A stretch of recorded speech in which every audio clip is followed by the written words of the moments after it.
नमस्कार। आप सभी को वट सावित्री व्रत की ढेरों शुभकामनाएं। आप सभी को वट पूर्णिमा की ढेरों शुभकामनाएं।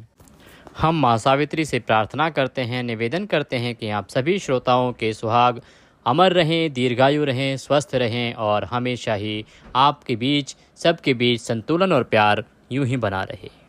आज के इस वीडियो में हम कथा सुनेंगे वट सावित्री व्रत की। देखिए, वट सावित्री व्रत 2 बार होता है। 2 बार कैसे? एक ज्येष्ठ अमावस्या को, और कुछ प्रांत ऐसे हैं जहां पर ज्येष्ठ पूर्णिमा को यह व्रत किया जाता है। ज्येष्ठ अमावस्या को अगर आपने व्रत किया होगा तो वो आप कर चुके होंगे। अभी हम बात कर रहे हैं ज्येष्ठ पूर्णिमा की। ज्येष्ठ पूर्णिमा पर जो साउथ इंडिया है, हमारा दक्षिणी भाग है भारतवर्ष का, वहाँ पर जो पूर्णिमा होती है जेठ के महीने की, उस पर वट सावित्री व्रत किया जाता है।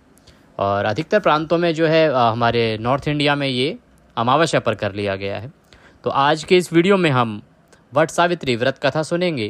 कथा आरंभ करें उससे पहले निवेदन है कि वीडियो को लाइक अवश्य करें। कमेंट बॉक्स में जय माँ सावित्री लिखना ना भूलें। इससे आप सभी की मनोकामनाएं पूर्ण होंगी, आपके सुहाग की आयु दीर्घायु होगी और वो हमेशा स्वस्थ रहेंगे। इसी कामना के साथ आइए अब हम शुरू करते हैं वट सावित्री व्रत कथा। आप एकाग्रचित होकर एक स्थान पर बैठ जाएं, माँ सावित्री के चरणों में अपने मन को लगाएं और कथा सुनना आरंभ करें। अगर हो सके तो इस कथा को आप बरगद के पेड़ के नीचे, वट वृक्ष जो होता है, वट वृक्ष के नीचे बैठ के सुने तो यह अधिक उत्तम रहेगा। आप स्थान प्राप्त करें और हम कथा आरंभ करते हैं। एक समय की बात है, सावित्री मद्र देश में अश्वपति नाम के राजा की बेटी थी। विवाह योग्य होने पर सावित्री को वर खोजने के लिए कहा गया तो उसने दुम्तसेन के पुत्र सत्यवान का जिक्र किया। यह बात जब नारद जी को पता चली तो वे राजा अश्वपति से बोले कि सत्यवान अल्पायु हैं और 1 वर्ष बाद ही उसकी मृत्यु हो जाएगी। ये जानकर भी सावित्री विवाह के लिए अड़ी रही। सावित्री के सत्यवान से विवाह के पश्चात सावित्री सास, ससुर और पति की सेवा में लगी रही। नारद जी ने मृत्यु का जो दिन दिया था, उस दिन सावित्री भी सत्यवान के साथ वन में चली गई। वन में सत्यवान जैसे ही पेड़ पर चढ़ने लगा, उसके सिर में असहनीय दर्द हो गया। वो सावित्री की गोद में अपना सिर रखकर लेट गया।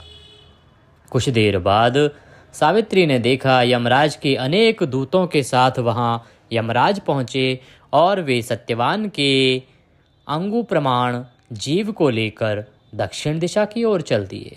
सावित्री भी उनके पीछे पीछे जाने लगी।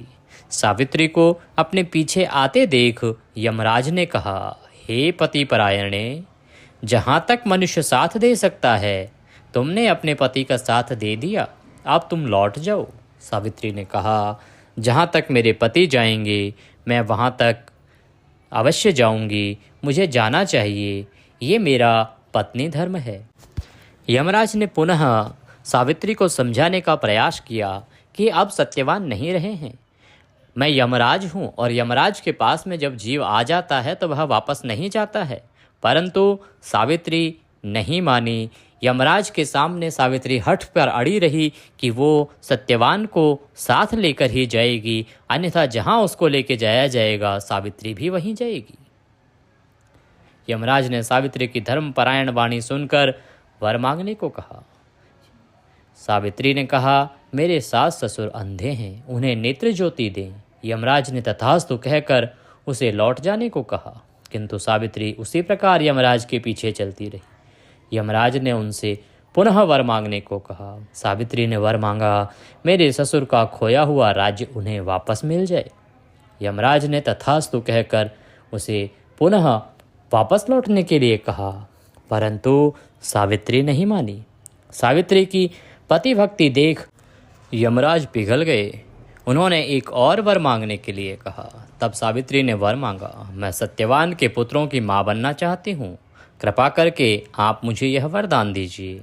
सावित्री की पति भक्ति से प्रसन्न हो इस अंतिम वरदान को देते हुए यमराज ने सत्यवान को पाश से मुक्त कर दिया और अदृश्य हो गए। सावित्री अब उसी वट वृक्ष के पास आई।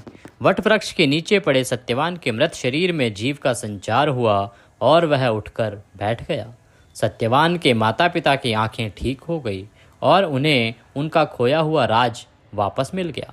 तभी से ज्येष्ठ माह की अमावस्या और ज्येष्ठ माह की पूर्णिमा को वट सावित्री व्रत किया जाने लगा। इस व्रत को जो कोई महिला करती है, वट वृक्ष की पूजा करती है, उसके पति की आयु लंबी होती है, वह निरोगी जीवन जीता है। इसी के साथ कथा यहाँ पर समाप्त होती है। बोलिए वट सावित्री की जय। वीडियो के कमेंट बॉक्स में जय वट सावित्री लिखना ना भूलें, इससे अवश्य ही आपका व्रत सफल होगा। आपके पति की आयु लंबी होगी, वो दीर्घायु होंगे और उनका जीवन स्वस्थ रहेगा, वो बीमारियों से दूर रहेंगे। वीडियो को लाइक करना ना भूलें और चैनल पर नए हैं तो चैनल को सब्सक्राइब अवश्य कर लें, ताकि आपको समय समय पर कथाएं, व्रत और त्यौहार की जानकारी मिलती रहे। आज के इस वीडियो में अभी के लिए इतना ही। अगले वीडियो में फिर होगी आपसे मुलाकात। तब तक के लिए जय शिव शंकर।